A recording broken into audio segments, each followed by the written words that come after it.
우리의 삶을 연장시키시고 새해를 주신 우리 하나님께서 여러분의 삶과 가정과 일터 가운데 넘치는 은혜와 축복으로 함께 하실 줄 믿습니다. 우리 신년 기도회 지금 진행하시는 진행팀에서 여러분들한테 행운권을 드립니다. 신년 행운권 추첨인데요. 사랑의 공동체 신년 수련의 첫 번째로 기쁨을 가져가실 것. 이게 첫 번째니까 두 번째, 세 번째도 있나 봐요. 계속 있는 것 같아요. 2024년 2024잖아요. 여러분의 핸드폰 번호 010 빼고 뒷번호 있죠? 010 빼고 2024년 숫자를 다는 그래서 핸드폰 번호에 204번호를 가지고 계신 분 선물 드린답니다. 우와, 이렇게 많아요?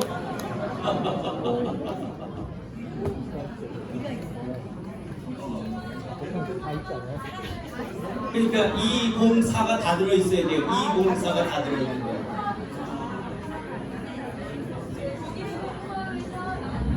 예, 2자도 있어야 되고 0자도 있어야 되고 4자도 있어야 됩니다. 다 들어있는 분. 예, 다 들어있다는데 어떡하죠? 이렇게 많네요. 자, 뒤에서 아마 선물 드릴 겁니다. 예.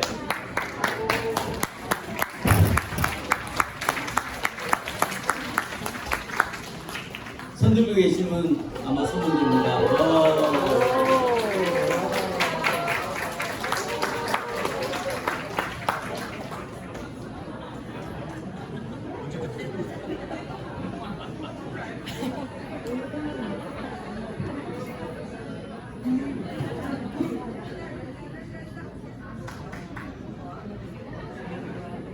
자, 우리 말씀 같이 볼까요? 여호수아서 5장 13절에서 15절에 있는 말씀입니다. 여호수아서 5장 13절에서 15절. 우리 한번 다 같이 읽겠습니다. 여러분 앞에 보시고 한번 다 같이 읽을까요? 자, 시작.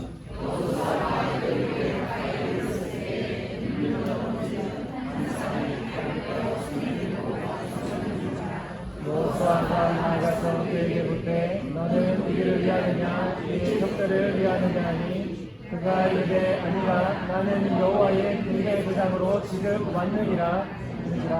여호수아가 얼굴을 땅에 대고 엎드려 절하고 그에게 이르되 내 주여 종에게 무슨 말씀을 하려 하시나이까. 여호와의 군대 부장이 여호수아에게 이르되 내 발에서 실을 벗으라. 내가 한 것은 거룩하니라 하니 여호수아가 그대로 하니라. 아멘.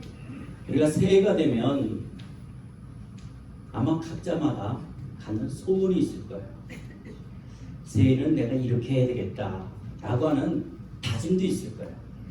여러분 2024년 새해를 맞이하시면서 여러분이 갖고 있는 소원, 다짐들이 무엇이세요? 예, 어떤 분은 건강하기 위해서 다이어트를 하겠다, 하루에 한 끼만 먹겠다, 생식을 꼭 먹겠다, 그렇게 아마 다짐하고 결심하시는 분도 있을 거예요. 또 어떤 분은 나는 너무 시간을 제대로 관리하지 못한 것 같아, 내가 좀 시간을 지혜롭게 규모 있게 써야 되겠다 라고 해서 또 시간 관리에 대해서 어떤 결심과 다짐과 소원을 갖고 계시는 분도 있으실 겁니다. 또 어떤 분은 나 나름대로 올해 이런 목표가 있고 또 이런 것을 이뤄가기 위해서는 자기 나름대로 어떤 계획을 갖고 내가 그 세운 계획을 꼭 이루어야 되겠다라고 하는 그런 굳은 다짐이나 결심이나 소원을 가지신 분들이 계실 것입니다.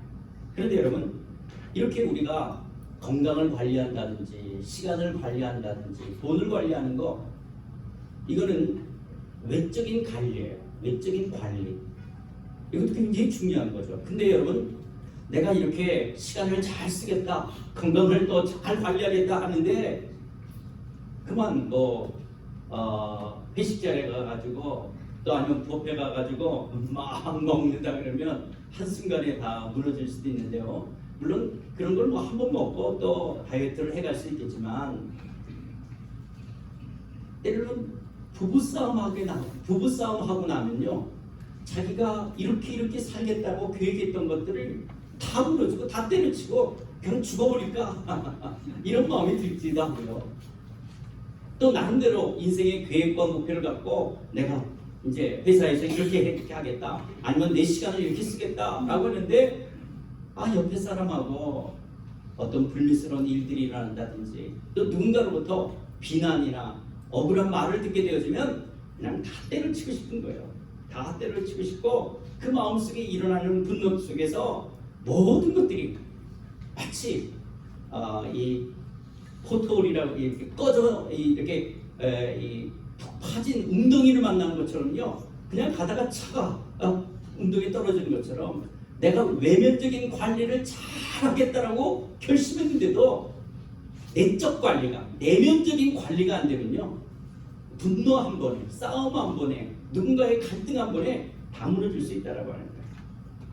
그래서 여러분, 우리가 이렇게 새해를 맞이하면서 자기 인생의 외면적인 관리를 잘하겠다라고 여러 가지 계획 갖는 거, 그건 너무나 중요하지만 이런 외면적인 관리가 지속적으로 이루어져 가기 위해서 해야 될 것이 또 뭐냐?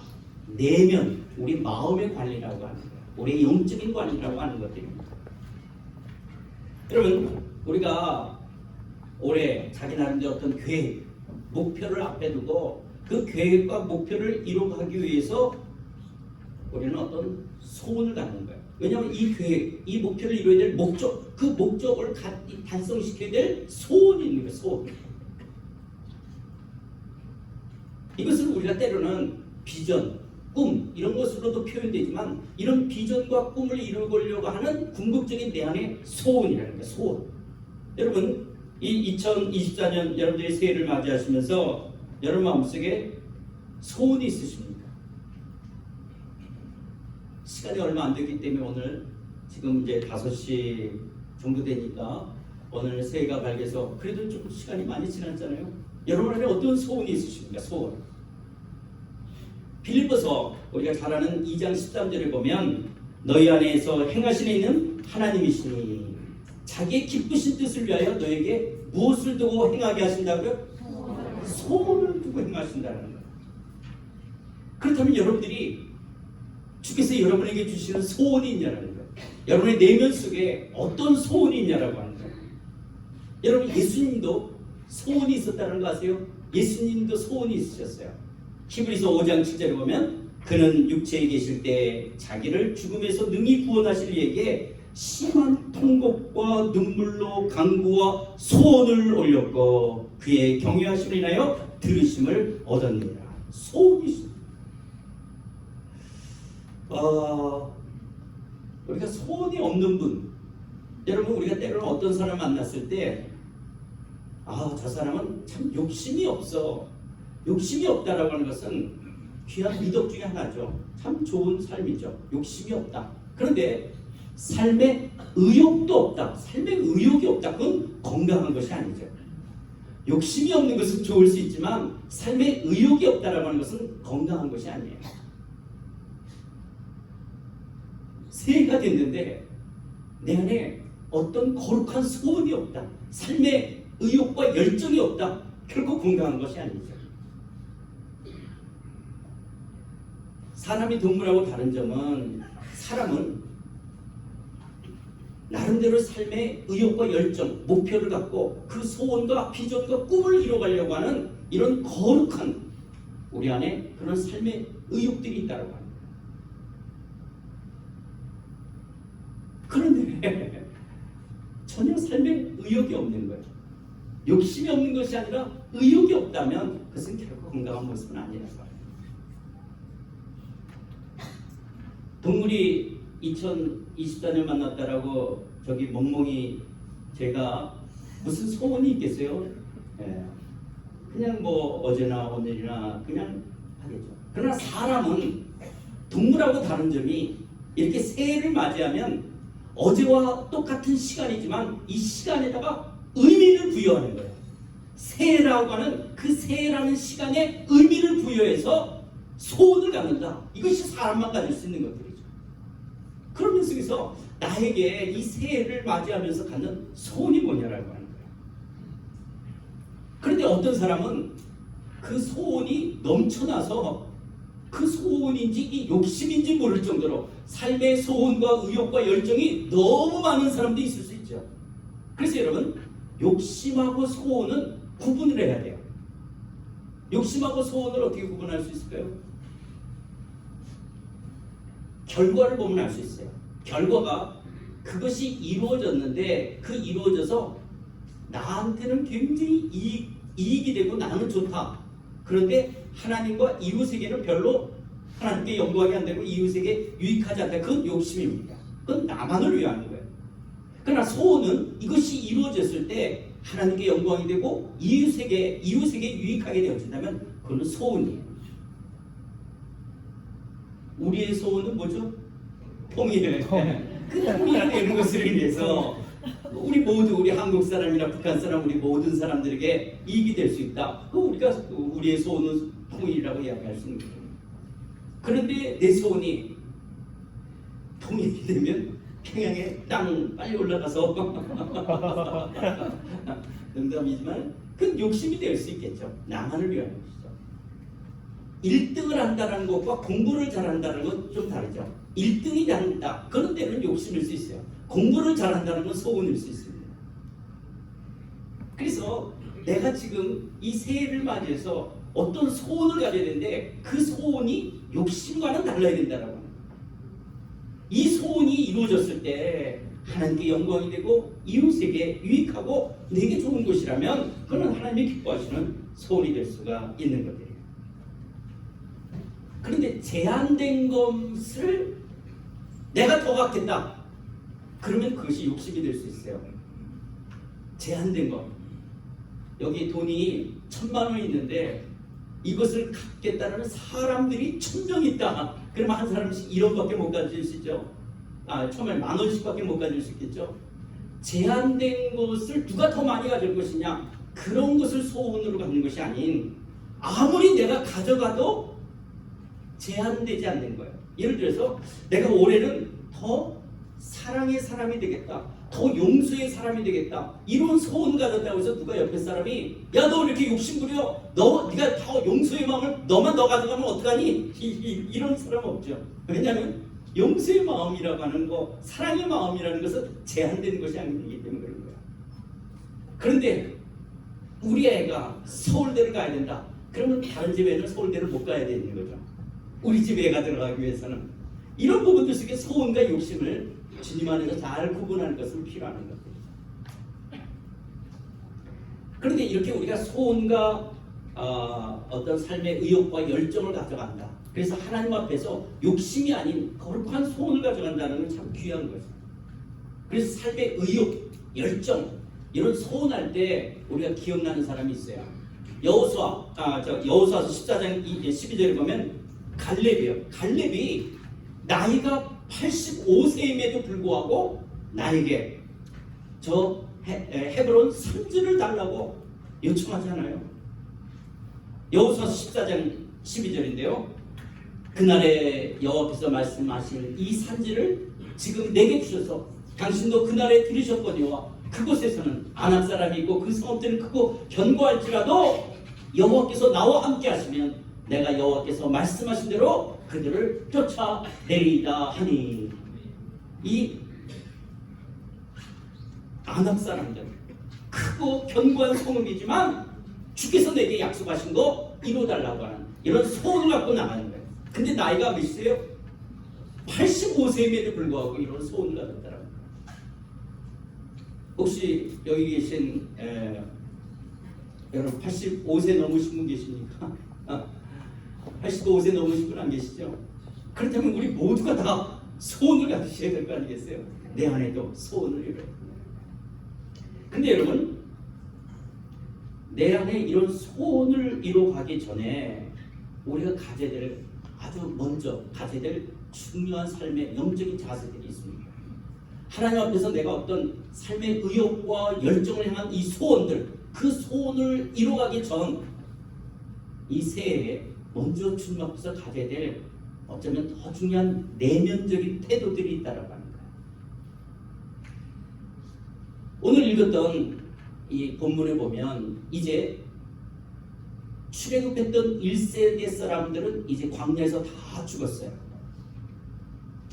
이제 2세대들을 향하여 모세의 그런 설교의 마지막 설교를 들었던 이 2세대들이 이제 새로운 지도자 여호수아와 함께 약속의 땅 가나안을 향해서 가야 되는 거예요. 그래서 지금 여호수아와 함께 이제 2세대들이 가나안 땅, 약속된 그 땅을 향해서 진격해서 나가게 되었습니다. 그러면서 먼저 넘어야 될 것이 이 요단강이에요. 이제 요단강을 넘어서 가나안 땅으로 들어가게 되어지는 거죠.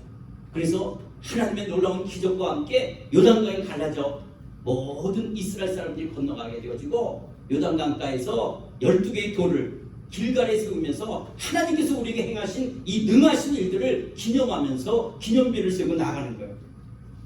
자, 이제는 요단강을 건넜기 때문에 약속된 땅이지만 그냥 하나님이 다 차려놓은 것이 아니라 어떻게 보면 이것을 정복해서 가져가야 될 땅인 거예요. 싸워야 되는 거예요. 적군들이 있는 거예요. 이런 적지 속에 이제 넘어온 겁니다. 이제부터는 정신을 차리면서 이 가나안을 정복해 가야 되는 거거든요. 그런데 하나님께서 여호수아에게 뭘 말씀하시냐? 부싯돌로 칼을 만들어서 모든 남자들에게 할례를 시키라는 거예요. 아마 여호수아는 굉장히 당황스러웠을 거예요. 어쩌면 이스라엘의 지도자로서 군대 장관으로서 하나님, 요단강을 건너기 전에 이스라엘 백성들에게서 할례를 요구한다면 그 무리가 아닐 수 있어요. 그런데 지금 요단강을 건너왔어요. 이제는 적지가 있는, 어떻게 보면 적군들이 있는, 그런 적들이 있는 땅에 나와서 할례를 안 하고, 할례를 하게 되어지면 어떻게 돼요?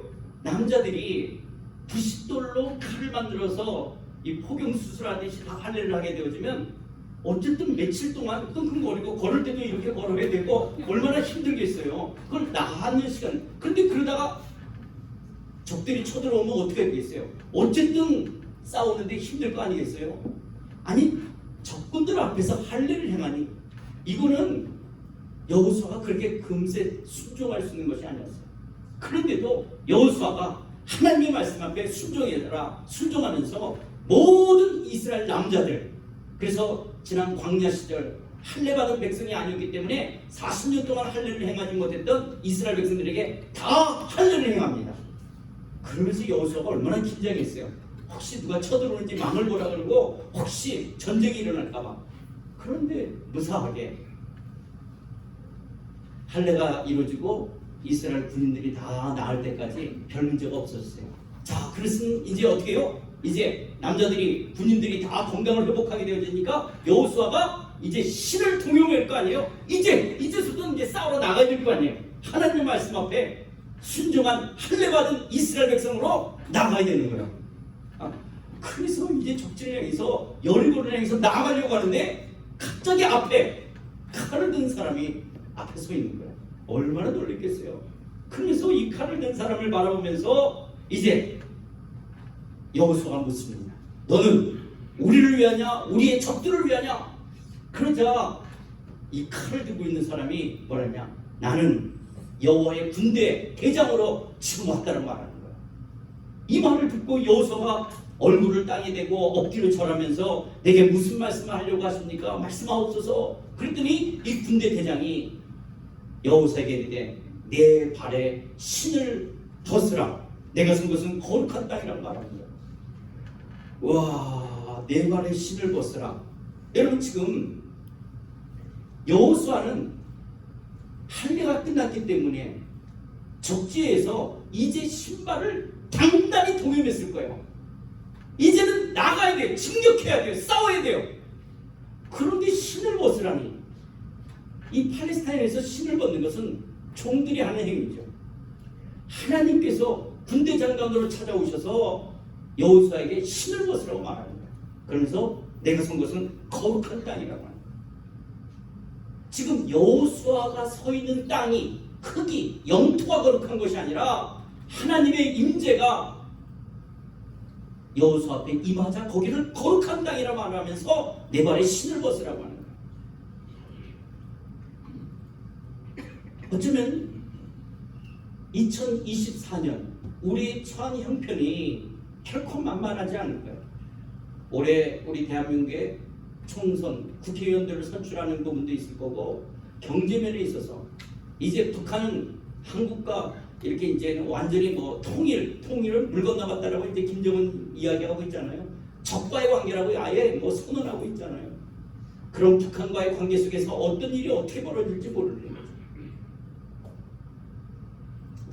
세계가 이상기후와 함께 여러 도처의 지진들이 일어나고 화산이 터지기도 하고 또 어떤 데는 홍수로 어떤 곳에는 기근으로 또 그러면서 경제적으로 절대로 보장된 한 해가 되어줄 수는 없을 거예요.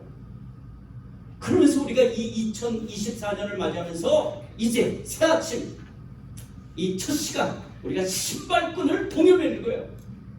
하나님! 그래서 내게 주신 이 소원을 이뤄가기 위해서 기도하면서 나아가는 그래서 뭔가 우리 안에 힘을 다해서 신발끈을 묶었는데 그래 주님은 우리에게 찾아와서 내 발에 신을 벗으라. 신을 벗으라. 내가 산 것은 거룩하다. 거룩하다는 것은 구별됐다라고 하는 거잖아요. 이 가나안 땅이 여호수아가 신발을 동여매고 그리고 여호수아의 열정과 힘으로 얻어야 될 땅이 아니라 하나님이 아브라함에게 약속했던 그 언약의 성취로 하나님이 친히 군대 대장이 되셔서 하나님이 이 땅을 주실 것이기에 도리어 여호수아의 힘을 빼는 거예요. 지금 여호수아는 자기 온 힘이 들어가서 내가 이 땅을 정복해야겠다라고 하는 그런 주먹을 불끈 쥐고 나가려는 그 여호수아에게 신을 벗으라. 네가 누구냐라는 거예요. 네가 내 앞에서 누구냐라고 하는 거예요. 이 땅이 네가 네 힘으로 점령해야 될 땅이 아니라 하나님의 언약이 성취될 하나님의 땅인 것을 말씀하십니다. 24년 우리에게 처한 환경들이 그렇게 만만하지 않지만 여러분의 인생이 주님 안에 있음을 믿으십니까? 여러분의 인생의 삶에 주님이 왕이심을 고백하십니까? 그렇다면 신을 벗는 거예요. 내가 어떤 소원을 갖기 이전 내가 어떤 계획을 세운 거 그거 결코 잘못된 것이 아니에요. 여러분의 어떤 목표를 갖는 거 절대로 하나님 앞에서 흠되는 것이 아니에요. 그러나 여러분의 계획과 목표와 여러분 안에 일어나는 어떤 삶의 의욕과 열정과 소원을 갖기 이전 신을 벗으라고 말씀합니다. 그러니까 새해에는 신을 동여매는 첫 시간이 아니라 신을 풀어야 되는, 신을 벗어야 되는 시간일 수 있어요. 이것을 우리는 다른 말로 로드십이라는 말을 하게 되어지는데요. 로드십, 그리스도의 주되심이라고 합니다. 여러분 이스라엘 백성들 1세대에 하나님이 출애굽시키시면서 이스라엘 백성들을 첫 번째 교육, 레슨, 이스라엘 백성들을 향한 첫 번째 레슨이 뭔지 아십니까? 이스라엘 백성들이 이제 애굽에서 나왔어요. 그래서 그 250만이 양과 가축들을 데리고 이끌고 나가는데 지금 며칠 길 가다 보니까 앞에 홍해가 가로막혀 있는 거예요. 그리고 뒤에 애굽 군대가 다시 잡으러 오게 돼요. 사면초가요. 진퇴양난이에요. 그러자 사람들이 하나님과 모세를 향해서 원망하면서 아니 애굽에 매장지가 없어서 우리는 이 광야까지 끌고 나와서 여기서 죽게 하려고 하느냐라고 하나님과 모세를 향해서 원망하면서 아우성치게 될 때 하나님이 모세를 통해서 주신 말씀 뭐예요? 출애굽기 14장 13절 14절입니다. 우리 한번 다 같이 읽어볼까요? 자 시작. 모세가 백성에게 너희는 두려워하지 말고 가만히 서서 여호와께서 오늘 너희를 위해 행하신 구원을 보라. 너희가 오늘 본 애굽 사람을 영원히 다시 보지 아니하리라. 여호와께서 너희를 위해서 싸우시리니 너희는 가만히 있을지니라. 가만히 있는다는 것이 그냥 감나무 밑에서 감 떨어지길 기다린다는 것이 아니라 가만히 있는다는 것은 여호와를 앙망하는 것, 여호와를 바라보는 것들이에요. 너희는 두려워하지 말고 가만히 있어서 여호와께서 오늘 너희에게 행하시는 구원을 보라. 비홀드 보라는 거예요. 하나님이 어떻게 역사해 가는지를 보라고 하는 거예요. 이것이 하나님이 이스라엘 백성을 출애굽시키시면서 첫 번째 행했던 레슨이에요. 이스라엘 백성들이 광야의 길 40년 이 길을 걸어갈 때 그들에게 먼저 가르치신 일이 뭐냐? 뭘 말씀하시냐? 너희는 가만히 있어서 여호와가 너희를 위해서 행하시는 구원을 보라는 거예요. 하나님이 어떻게 행하시는지. 내가 너희를 위해서 싸우리니 너희는 가만히 있을지라. 우리가 예수 그리스도를 내 마음의 구주와 주님으로 모셔드리고 내가 그리스도와 함께 죽고 내 안에 그리스도와 함께 산다라고 고백하는 자들, 하나님께서요 우리 인생의 삶에 가장 큰 훈련이 있다면 뭐냐? 로드십에 대한 훈련이에요. 어쩌면 평생 주께서 우리를 이 땅에서 훈련시켜가는 것은 그리스도의 주되심, 누가 주인이냐. 하나님은 너는 가만히 있어서 내가 너를 위해서 행하시는 구원을 보라는 거예요. 하나님이 어떻게 역사하시는지를 목도하라는 거예요. 그런데 우리는 가만히 있을 수가 없죠. 여호와만 바라볼 수가 없죠. 왜요? 현실이 보이니까, 현실을 보니까. 그래서 내가 팔을 걷어붙이고 뭔가 해야 될 것 같은. 그런데 앞에 홍해가 막혀있고 애국 군대가 잡으러 와. 이 사면초가 진태양물 속에서 우리는 아우성칠 수밖에 없는 것이 이스라엘 사람이나 오늘 내 모습일 수 있는 거예요. 이 새해 하나님이 우리에게 훈련시키시는 것. 왜 신을 벗으라고 하느냐? 누구의 삶이냐라는 거예요. 24년 네 인생이니 내 인생이니, 그러니까 하나님으로 말미암은 인생이니 너의 인생이니, 누가 주인이냐는 거예요. 이 24년 누가 주인이냐는 거예요. 여러분들 가운데 정말 모든 분들이 이렇게 고백하시는 분들이라면 로마서 14장 7절 8절 말씀대로 우리 다 같이 한번 읽을까요? 이렇게 고백하시는 분들, 자 로마서 14장 7절 8절 시작. 우리 중에 누구든지 자기를 위하여 사는 자도 없고 자기를 위하여 죽는 자도 없도다. 우리가 살아도 주를 위해 살고 죽어도 주를 위해 죽나니 그러므로 사나 죽나 우리가 주의 것이로다. 믿으십니까? 정말 여러분 사나 죽으나 주님의 것이라고 고백하십니까? 그렇다면 내 안에 사시니까 주님이십니다. 주님이 어떻게 행하시는지를 비홀드 보라는 거예요. 주님이 어떻게 역사해 가시는지를 보라는 거예요. 가만히 있어서 여호와께서 너에게 행하시는 구원을 보라는 거예요. 하나님께서는요 이스라엘 백성을 처음 출애굽하며 이걸 교육시켰던 이 하나님이 이제 두 번째 지도자가 된 여호수아, 이제 요단 땅을 건넜어요. 이제 가나안 땅이에요. 적지에 도착을 했어요. 내가 점령해야 될 그 땅에 정말 순종할 수 없는 할례를 순종해서 모든 군대를 듣고 이제 신발끈을 등에 물고 나가려고 하는데 내 발에서 신을 벗으라고 말합니다. 이 땅은 네가 네 힘으로 점령해야 될 땅이 아니야. 군대 장관 대신, 군대 대장 대신 하나님이 우리에게 주실 땅이기에 내 발에 신을 벗으라고 말씀하십니다.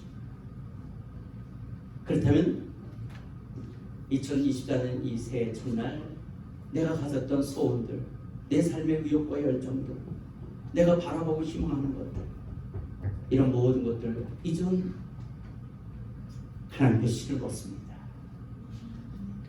주님이 내 삶의 주인이십니다.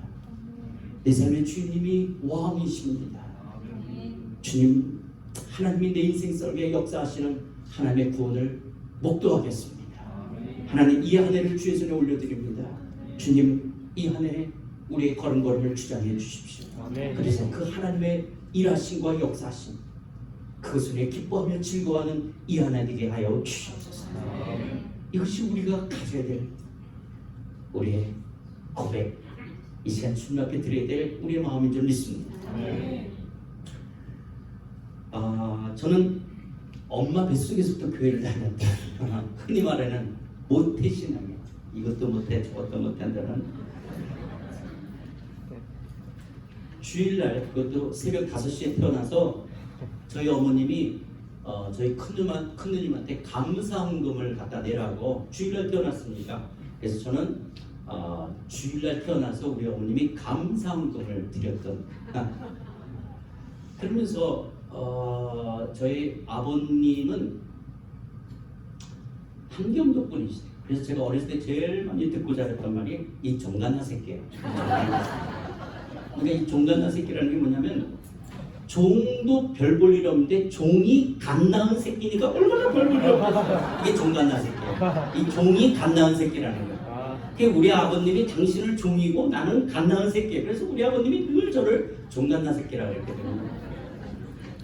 그런데 저희 아버님은 사기당하는 은사가 있으셨어요.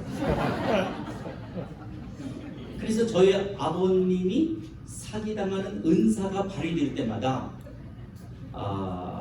남쪽에 그러니까 저희 부모님이 같이 피난을 내려오신 게 아니라 1.4부터 때 내려온 것이 아니라 서울에 파견 근무로 내려오셨다가 1.4호텔을 맞으셨어요. 그래서 북쪽의 가족들하고 같이 내려온 게 아니에요. 같이 6.25를 내겠죠. 그러니까 서울에 파견 근무로 있다가 6.25를 맞으셨어요. 그래서 북쪽 가족들하고 같이 내려오지 않고 그냥 저희 아버님과 어머님과 큰 누님만 셋이서 살고 계시다가 이제 6.25가 되고, 그리고 이제 1.4호 때 서울에서 피난을 내려가시게 된 거예요. 그래서 완전히 북쪽 가족들하고 헤어져 있었거든요. 그래서 KBS에서 이산가족 찾기 할 때 저희 아버님 어머님 막 하여튼 TV에 끼고 사셨어요. 혹시나도 가족이 나왔을까 해가지고. 근데도 없었어요. 그러니까 저희 아버님이 그 사기당하는 은사가 나타날 때마다 우리 어머님은 하나님 도움 없이는 살 수가 없는 거예요. 왜냐하면 친인척이 없으니까. 그래서 저희 어머님이 가신 곳이 삼각산 기도원이었어요. 저는 을지로 삼가에서 태어났어요. 내 고향 을지로 삼가.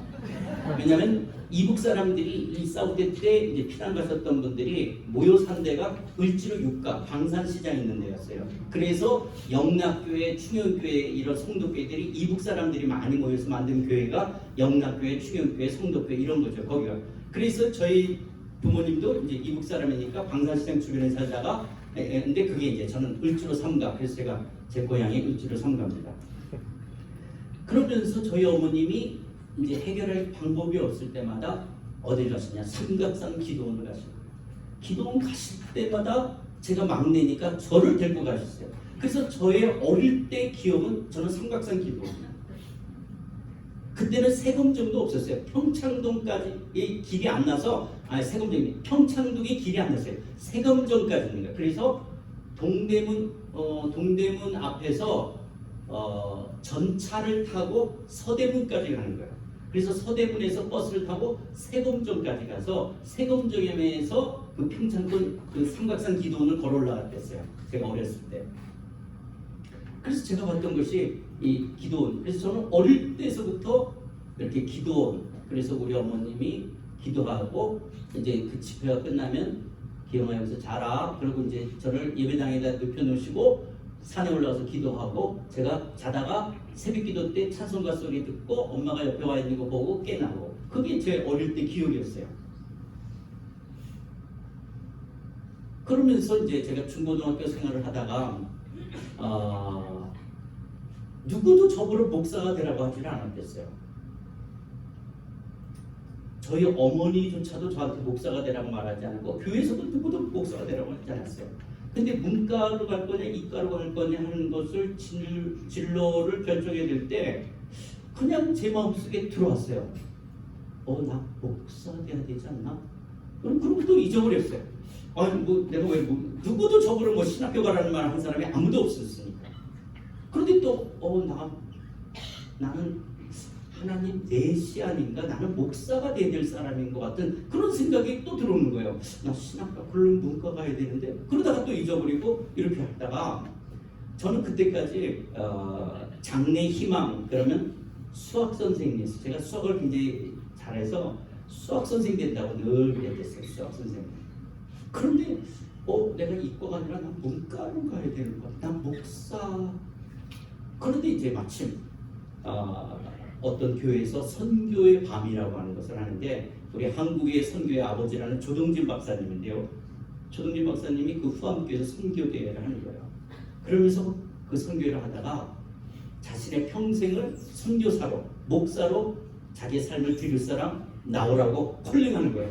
근데 제가 평소에 나 신학교 가야 되나 목사 돼야 되나 이런 생각하는데 그러니까 나가야 될 것 같아요. 그래서 앞으로 나가서 제가 여기 무릎 꿇게 되고 이제 목사님들이 이제 안수기도해서 이제 나는 목사 선교사가 돼야 되는구나 하고 고등학교 2학년 때 소원을 하게 된 거예요. 그러면서 이제 제가 그 사당동에 있는 모든 귀신들이 다 모여있다고 해서 총신이라고 하는 그 사당동의 신학교를 이제 들어가게 됐어요.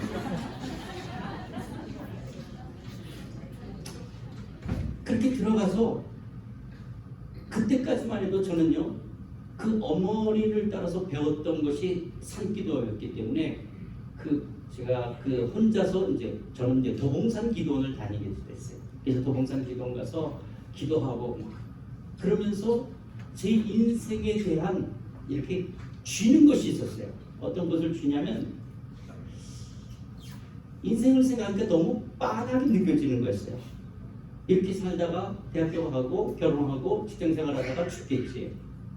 그런데 어릴 때부터 제가 들은 거는 자살하면 지옥 간다는 말을 들었기 때문에 자살할 수는 없고, 이것이 뭔가 제 인생에 어떤 마음이 냐면 하나님 앞에서 나는 뭔가 축복을 많이 받고 잘 되게 될 것 같다. 그런데 하나님 저를 축복하고 잘 되게 되려면 욕심 같으니까 하나님의 영광을 위해서, 그것이 목사가 되어야 된다는 것들 속에서 이제는 어떤 걸로 바뀌냐면 뭔가 하나님께 쓰임 받는, 그것이 이렇게 뭔가 그렇게 큰 교회 목회자가 되고 아니면 그렇게 정말 빌리그램처럼 조용기 목사님처럼 한경진 목사님처럼 이런 어떤 그 유명한 큰 교회 목사가 되는 것처럼 내 인생을 이렇게 꽉 쥐게 되어졌던 거야.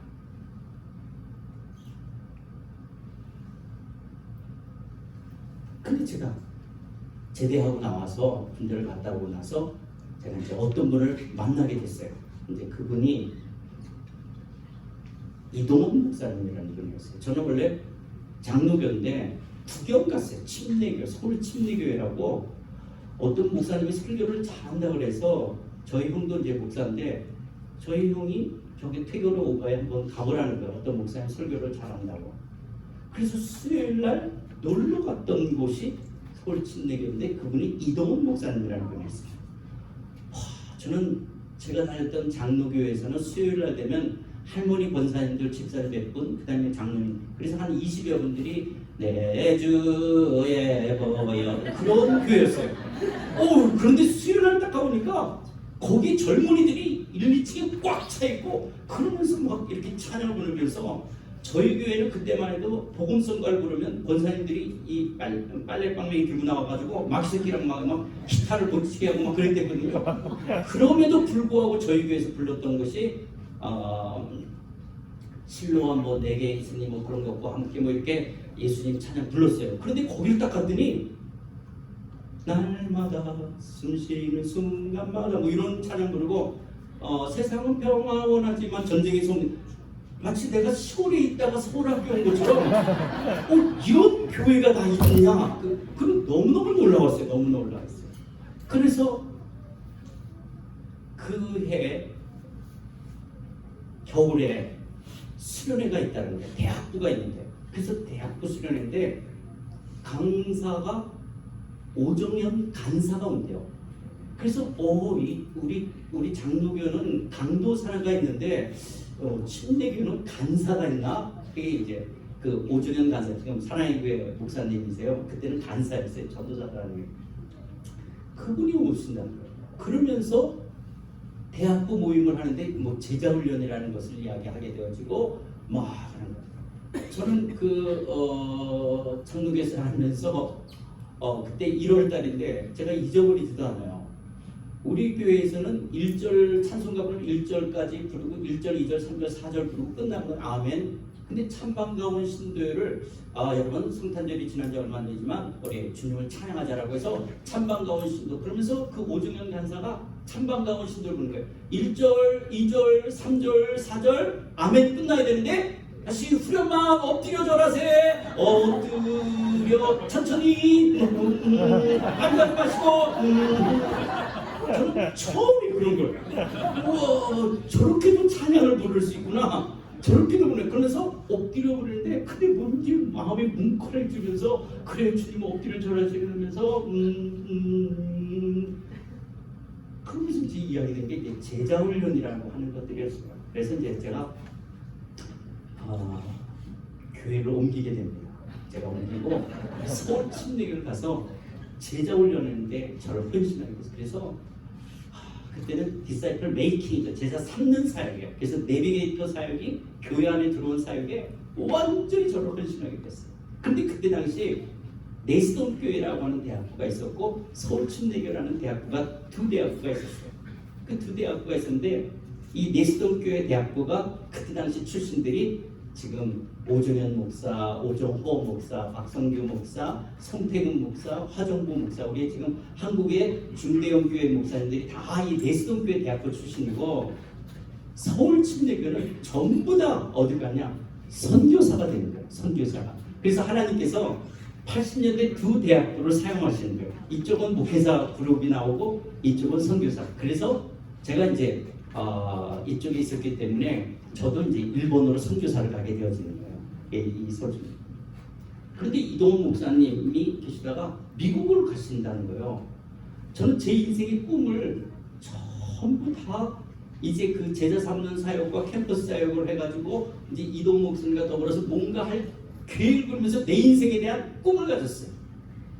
그런데 갑자기 이동훈 목사님 미국을 가신다 그러고 대학부가 어떻게 보면 이제 방향을 잃어버리게 되어지는 거예요. 그리고 새로운 담임 목사님이 오셨는데 그동안 대학부가 가졌던 길하고 다른 걸로 제시하게 되어지면서 대학부가 서울시대를 떠나서 다른 쪽으로 가게 되어지고 여러 가지 어려움들을 겪게 되어지고 그럴 때 저는 제 인생을 꽉 쥐는 것이었어요. 마치 내 인생이 평범하게 살 수 없는 그를 빼서는 자살해서 죽어야 되는데 자살하면 지옥 간다 그러니까 뭔가 하나님의 축복을 많이 받아야 될 것 같은 그 내 인생을 꽉 쥐고 있었는데 이제 뭔가 목사가 돼서 제자훈련이라는 것과 더불어 이제 이동훈 목사님과 함께 뭔가 그림을 그리려고 했는데 이제 없어지고 그리고 저는 그때 이제 제가 미국에서 이제 결혼해서 돌아오시는 분이 이제 오정현 전도사였어요. 이 결혼해서 돌아오는 그분이 이제 내스동 교회인데 내스동 교회 수련회라고 추연교회에서 하게 되니까 내가 가서 좀 이야기를 해대라 진로 문제를. 그래서 뒤에 앉아가지고 이제 오정현 전도사님 나오기 전에 어떤 의사 선생님이 먼저 이제 특강을 하는 거예요. 근데 그분이 그리스도의 주되심, 로드십에 대한 이야기를 합니다. 근데 저도 그 내용을 다 아는 내용이지만 제가 제 인생의 진로를 결정해야 되고 제 인생의 내일에 대해서 이제 꿈을 가졌던 것들이 무너지고 그런 부분들 속에서 그 20대 이제 군대 갔다 온 후반에 제 인생의 꿈과 열정을 팔팔하고 내 인생을 꽉 쥐고 있던 나에게 어떻게 보면 굉장히 절망스러운 시간들이었어요. 이제 어떻게 가야 될지. 그런데 로드십에 대한 이야기를 하는 거예요. 주님의 주인이시라. 마치 내 인생을 내가 운전대를 잡고 핸들링을 하는 거예요. 그리고 예수님을 내 옆에 모시는 거예요.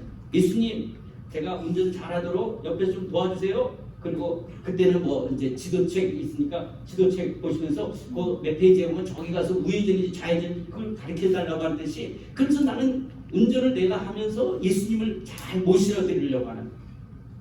그러다가 교통사고가 나는 거예요. 그런데 예수님이 네가 나를 이렇게 잘 드라이브 시켜주려고 나를 뭐 의자 빼서 편하게 누우라고 그러지 말고 네가 옆에 놓고 네 인생의 핸들을 나에게 넘기려.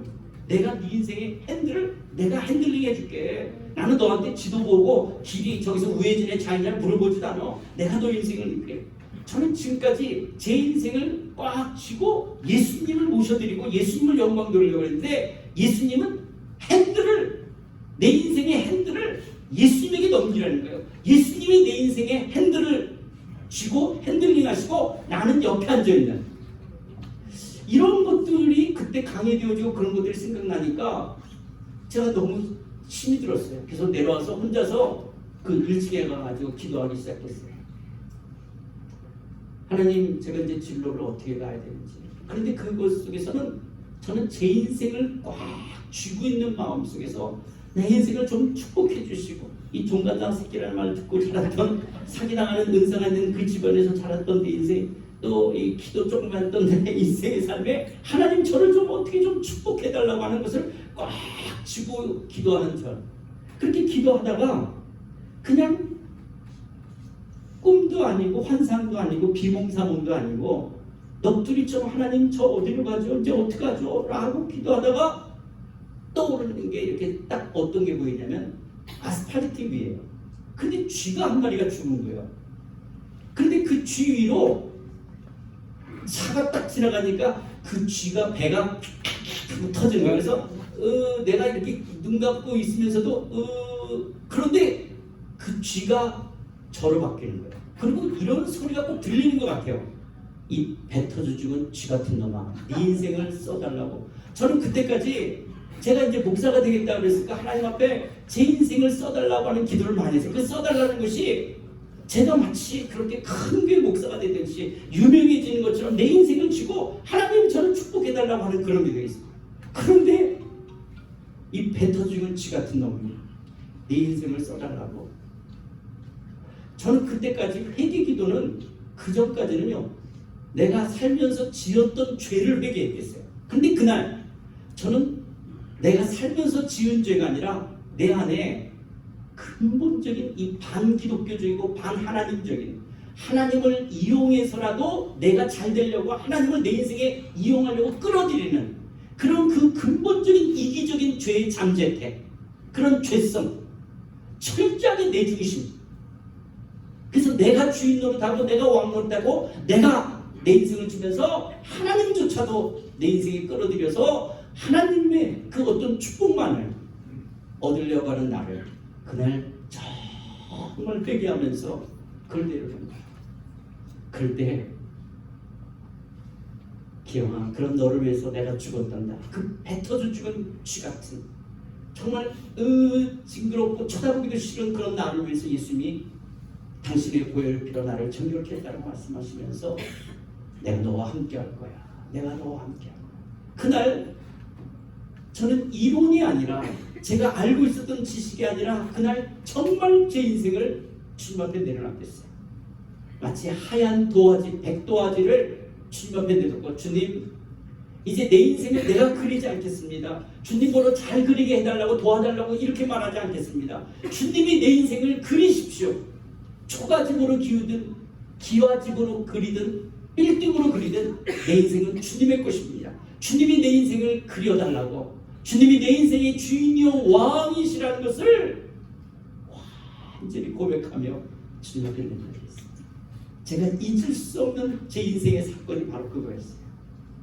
그렇다고 해서 그 다음 속에 하나님 앞에서 내 로드십이 완전히 다 해결되냐? 그렇지 않죠. 이제 제가 이쪽에 속해 저는 이제 일본으로 선교사를 갔어요. 도쿄에 있는 세쇼 그리스도교회라고 일본인 교회, 와사다 대학 앞에 있는 일본인 교회예요. 일본인 교회에서 사역을 하는데 아무리 일본 선교가 어렵다 그래도 10년 동안 사역하면서요, 제적이 25명이었어요. 제적이 25명이 다 나온 적도 없어요. 많이 나와야지 10명, 11, 12, 13. 보통 6, 7, 8명이에요. 제가 선교사라고 그래서 한국에서는 캠퍼스 사역했다고 왔는데 일본 땅에 와서 아무리 일본 선교가 어려워도 또 6, 7, 8명 되는, 그래서 저녁에 걔네들 일본 대학생들 만나가지고 같이 밥 먹고 뭐 야구 이야기 또 스포츠 이야기 이런 것들을 하다가 연예인들 이야기 하다가 그러면서 기회를 타서 조금이라도 복음을 좀 전해보려고 어떻게 하고 좀 이렇게 하는, 그래서 늘 을과 같은 자세로 그 일본 애들 비유를 마치고 뭔가 같은 복음을 전해야 되니까 그렇게 친해지려고. 그러면서 저녁 9시 10시 되면 그때는 선교사도 돈이 없으니까 도쿄에서 사역을 와대 앞에서 하지만 저 집을 도꼬로자라고 좀 멀리 떨어져 있었어요.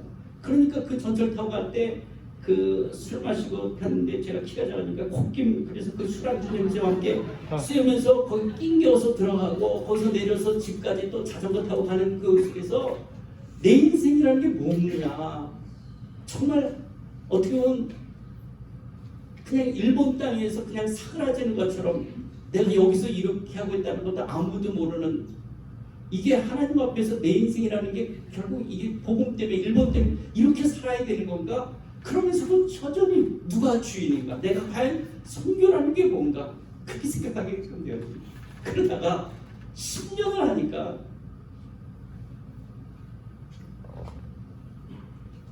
일본을 알게 된 거야. 아, 일본 사람들이 이래서 예수 믿기가 어렵고 일본 교회가 이렇고 일본은 이렇구나. 그래서 이제 일본을 알만하다는 그때 이제 돌아가신 사랑의 교회 오카노 목사님이 전화 왔어요. 엄 목사, 엄성교사, 앞으로 중국 상하이 땅이 굉장히 중요해. 거기 한인교회 담임 목사로 가라는 거예요. 그런데 저는 목사님, 제가 고향이 을지로 삼가고요. 저는 지적을 한 번 잘 적응을 못하고 일본 선교사로 간 것도 탁원과 우정 때문에 그나마 제가 갈 수 있었고, 저는 전혀 그런 지저분한 데가 이렇게 말할 수 있는 관계가 아니라 이런 관계였기 때문에 그냥 제가 일본에 선교사로 있다가 그냥 중국 상하이에 가서 한인교회 선을 봐야 되는 거였어요. 한인교회. 그래서 갔다가 와서 저는 아니라고 그래요. 저는 왜냐? 제가 상하이에 도착해서 2002년도였는데요. 호텔에 딱 숙소에 들어가서 샤워를 하려고 하는데 상하이에서 물이 지금은 좀 그런 냄새가 없어졌지만 항상 그런 냄새. 왜냐면 이 상하이가 퇴적층들로 형성돼서 있기 때문에 물에서 그런 흙 냄새가 나요. 처음에 제가 상하이에서 했던 첫 번째 기도가 그 샤워하려고 물이 딱 떨어지는 순간 그 흙 냄새를 받는 하나님 저 이런 거 잘 적응 못하는 거 아시죠? 이게 제가 상하이에서 했던 첫 번째 기도였어요. 그러면서 상하이에서 시작된 것이 이제 청빙 과정이 하여튼 뭐 한 달 반 만에 끝나고 그래서 이제 상하이 땅에서 2002년서부터 이제 21년 동안 상하이에서 사역을 하게 됐어요. 저희 교회가 출석만 한 3,200명 이렇게 됐죠. 그러면서 상사 주전들과 하면서 중국 선교와 관계된 모든 것들이 있죠. 제 인생의 삶에 로드십이라고 하는 부분이 일본뿐만 아니라 중국에 와서도 계속적으로 저한테 훈련시키신 것이 뭐냐? 상해는 다 똑똑한 사람들이에요. 주재원 회사에서 똑똑하다라고 해서 내보내신 분들이고 상해에서 이제 부장으로 왔다가 상무로 이사로 진급해야 되는 것이 상하예요. 다 똑똑한 거예요. 여기다 담임 목사까지 똑똑하면 교회가 가만히 몇 개로 나눠줄 수 있는. 그러면서 계속적으로 제 안에 하나님께서 훈련시킨 것은 이 교회 누구 거니, 이 교회 누구 거니. 그러면서 중국은 공안의 임재와 하나님의 임재를 늘 느껴야 되는 거예요. 그래서 공안들이 올 때마다 이 교회가 과연 누구 건지 어떻게 되는지 전혀 내 교회의 그 교회 활동이 이렇게 장담 보장이 되지 않은 것들 속에서 하나님께서 계속 훈련시켜 오신 것들이 뭐냐면 로드십에 대한 거예요.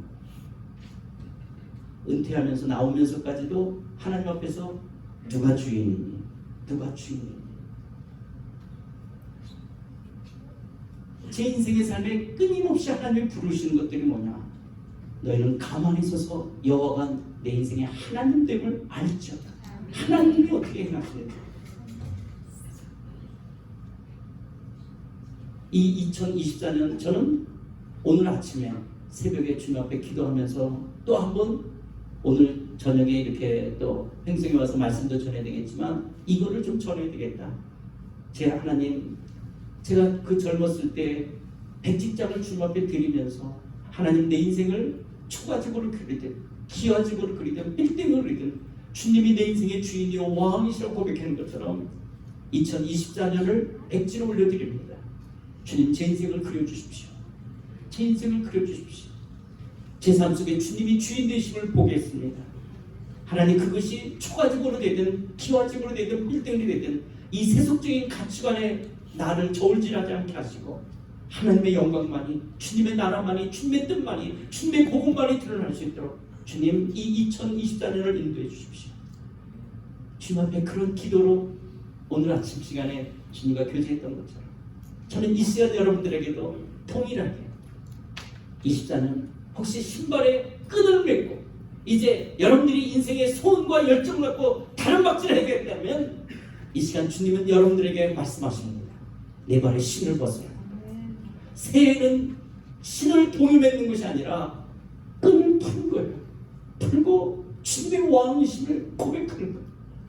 2023년도 인도하셨던 그 주님이 여전히 24년도에도 내 인생의 주인이 되시고 우리의 가정에, 우리의 자녀들의 그리고 우리의 일터 속에 주님이 주인 되시다. 우리가 이 횡성에서 신년 기도회를 하면서 우리가 이 에치랜드 또 우리가 이 플루스 건강마을 이런 꿈을 가질 수 있다, 이런 소원을 가질 수 있다는 게 얼마나 감사합니까? 이런 소원과 꿈 속에서 이 시간 먼저 우리가 가져야 될 것은 그렇습니다. 하나님 이름을 여기까지 인도하시니까 주님이십니다.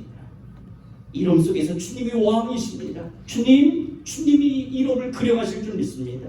24년도 주님이 그려가십시오. 하나님 이 횡상 땅에서 일하실 그 하나님, 당신의 뜻이라면 당신의 뜻을 이루어 주십시오. 내 발에 신을 벗습니다. 신발의 끈을 벗습니다. 이제 주님이 왕이심을 인정하며 나아갈 때 주께서 우리에게 행하심을 목도하게 하옵소서. 그래서 하나님의 이름만이 영광되고 하나님이 우리의 삶의 왕이심이 선포되어 열광 가운데 하나님의 이름만이 존귀케 되기를 원합니다. 그 고백 속에 나아갈 때 하나님은 일하실 줄 믿습니다. 여러분의 삶 가운데 주님의 주되심을 보게 될 줄 믿습니다. 이런 가운데 하나님의 새 역사를 이루어가실 줄 믿습니다. 그 하나님을 바라보며 그 주님을 의뢰하며 이 안에 힘있게 주님 앞에 나아가시는 여러분들이 다 되시기를 주의 이름으로 축원드립니다. 우리 이 시간 같이 기도합시다. 우리 이 산지를 내게 주셔서 우리 찬양 부를 수 있으면 같이 부르시면서 같이 기도하실까요? 여러분 안에 이 안에 하나님 안에서 내가 가져야 될 꿈, 하나님 안에서 가져야 될 소원이 무엇인지, 하나님 갈렙이 가졌던 그 소원들처럼 하나님 내 안에도 이 거룩한 소원을 주십시오. 여러분들이 지금 생각했던, 계획했던 것, 목표했던 것들, 여러분이 바라보는 것들, 하나님 혹시 소원이 없다면 우리 안에 소원을 두고 행하신다고 말씀하신 주님, 내 안에 거룩한 소원을 주십시오. 마땅히 품어야 될 소원을 주시옵소서. 우리 소원을 주님 앞에 아뢰면서 우리 같이 찬양을 부르실까요? 이 산지를 내게 주소서.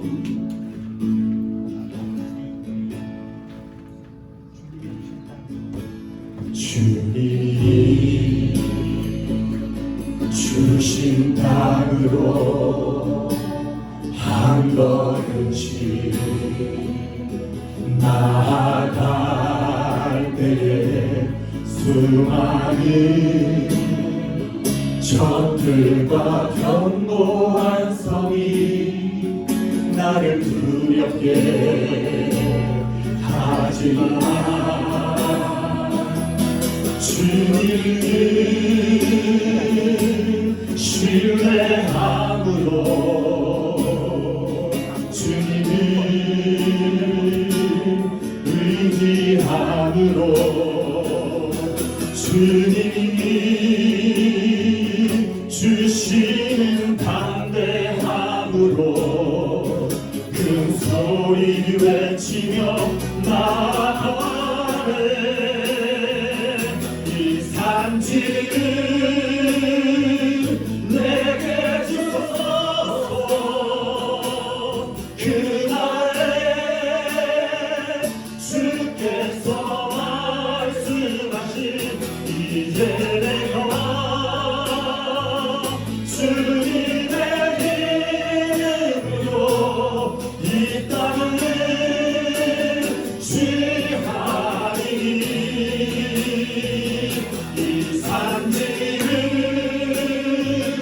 내게 주소서.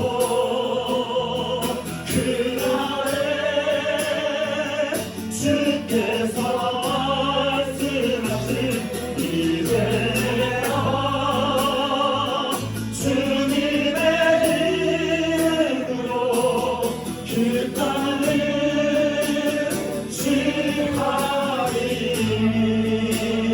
이 시간 같이 기도하실 때 하나님 2024년 새해를 주신 하나님, 내 인생의 삶의 의욕과 열정이 있기를 원합니다. 삶의 의욕과 열정을 잃어버렸다면 하나님은 사도 바울 속에서도 내 인생에서 역사하신 일을 따라 힘을 다하여 수고한다라고 하는데 하나님 내 안에 거룩한 소원을 주시옵소서. 우리 안에 소원을 두고 행하시는 하나님, 나에게 마땅히 가져야 될 소원, 삶의 의욕과 열정 허락하여 주시옵소서. 소원을 달라고 우리 한번 다 같이 통성으로 기도하시겠습니다.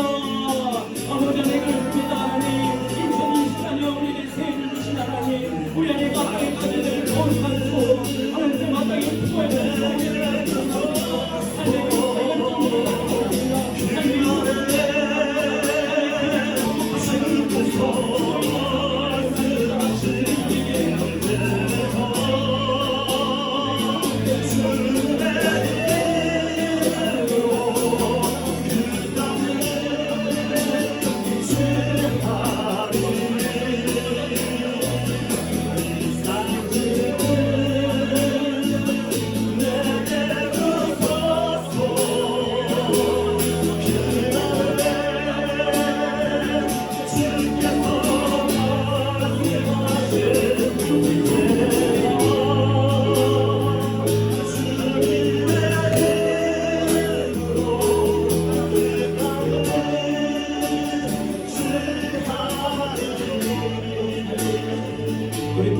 왔을 때 하나님, 그러나 여호수아에게 찾아와서 내 발에 신을 벗으라고 말하는 것처럼 내 인생의 삶의 주인이 주님이십니다. 내 삶의 왕이 주인이십니다. 주님, 이 안에도 주님이 일하심을 목도하기 원합니다. 너희는 가만히 서서 여호가 하나님됨을 알지어다라고 말씀하신 것처럼 이 안에 주님께서 내 인생의 주인이 되어 주옵소서, 왕이 되어 주옵소서, 나를 다스려 주시옵소서. 우리의 가정과 우리의 자녀와 우리의 일터 가운데, 이론 가운데 주님 왕이 되시고 주인이 되셔서 주님 인도하여 주시옵소서. 여전히 내가 붙들고 있는 이기적이고 내 중심에게 나를 내어놓습니다. 그리스도와 함께 십자가에 못 박아 죽었음을 선포합니다.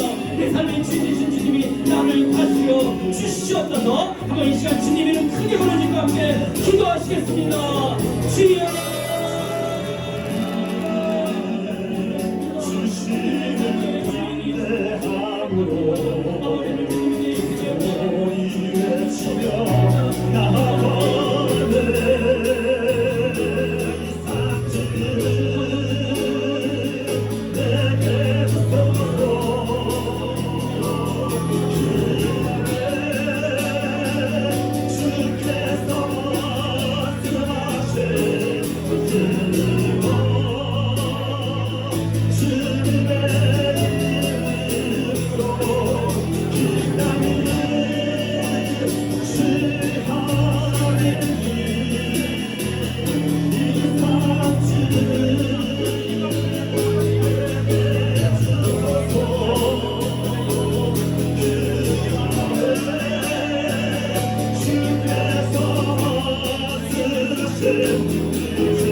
우리가 그리스도와 함께 죽었고 내가 주인이 아니라 정말 그리스도와 함께 못 박아 죽였다면 하나님, 이제 내 안에 사실은 그리스도 주님이 내 삶의 주인이요 왕이십니다.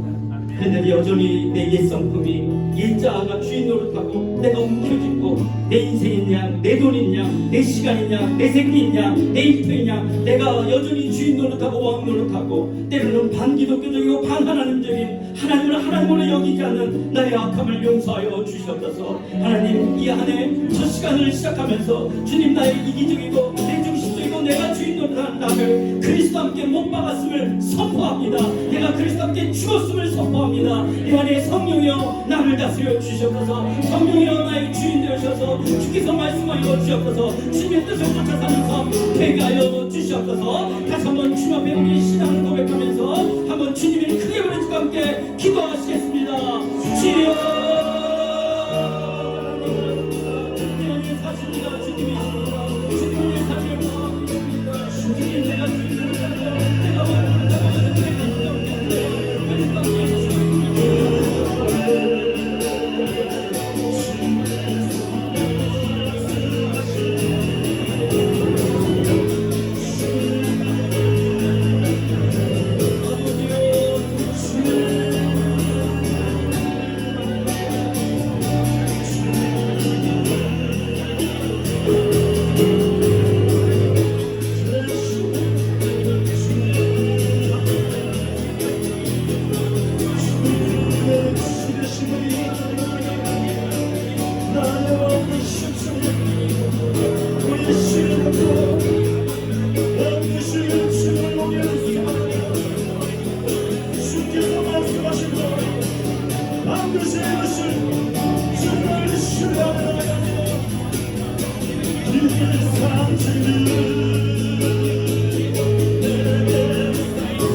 하나님 아버지, 우리 중에 누구든지 자기를 위해 사는 자가 없고 자기를 위하여 죽는 자도 없도다. 우리가 살아도 주를 위해 살고 죽어도 주를 위해 죽나니 그러므로 사나 죽으나 우리가 주의 것이로다. 하나님, 우리가 주님과 함께 연합된 자인 것을 감사합니다. 예수님의 죽으심이 곧 나의 죽으심이며 예수님의 장사됨이 곧 나의 장사됨이며 예수님의 부활이 곧 나의 부활인 것을 감사함을 드립니다. 이제 내 인생 내가 나를 주장하는, 내가 주인 노릇하는 나는 그리스도와 함께 십자가에 못 박아 죽었음을 선포합니다. 아버지 하나님, 내 인생의 왕이요 주인 되신 주님, 우리의 생각과 우리의 삶을 다스려 주시옵소서. 2024년 새해를 주신 것 감사함을 드립니다. 이 한해 주의 영광, 주의 뜻만이 온전히 드러나기를 원합니다. 하늘에서 아버지의 뜻이 이루어지는 것처럼 우리의 삶 가운데 주님의 뜻만이 드러나기를 원합니다. 너희는 가만히 있어서 여호와가 하나님됨을 알죠라고 말씀하신 것처럼 이 한해 하나님을 경험하는 한 해 되게 하여 주시옵소서. 아버지 하나님, 우리 안에 거룩한 소원과 열정을 허락해 주시옵소서. 하나님의 삶의 의욕을 잃어버린 자 있습니까? 하나님이여 삶의 거룩한 열정을 갖게 하여 주시고 하나님이여 거룩한 소원들을 품게 하여 주시옵소서. 우리 안에 너희 안에 소원을 두고 행하시니가 주님이라고 말씀하셨사오니 주여, 우리가 마땅히 품어야 될 삶의 거룩한 열정, 거룩한 삶의 소원들 허락하여 주시옵소서. 또 여호와를 기뻐하라, 저가 내 마음의 소원을 이루어 주시라고 말씀하신 것처럼 하나님 주께서 우리의 소원을 이루어 주실 줄 믿습니다. 저가 자기를 경외하는 자의 소원을 이루시며 저의 부르짖음을 들으시고 구원하시라고 말씀하신 것처럼 하나님, 우리 가운데 하나님께서 이 소원을 통하여 주의 나라 주의 뜻 이루어가게 하여 주시옵소서. 아버지 하나님, 2024년 이 지구촌을 행하신 아버지의 마음이 있는 줄 믿습니다. 열방의 모든 민족이 주님을 알기를 원하신 줄 믿습니다. 빌리언솔 하비스트를 통해서 10억의 인구들이 주 앞에 돌아오는 것을 주께서 기뻐하신 줄 믿습니다. 아버지 하나님, 또한 이곳에 행성에 에츄랜드를 세우고 하나님의 이 가운데 푸른숲 건강마을을 이루어가는 이 꿈과 소원을 주셨사오니 이것을 통해서 또한 주의 나라 주의 뜻이 이루어지며 하나님의 치유의 역사와 회복의 역사가 이루어지는 것을 목도하며 나아가기를 원합니다.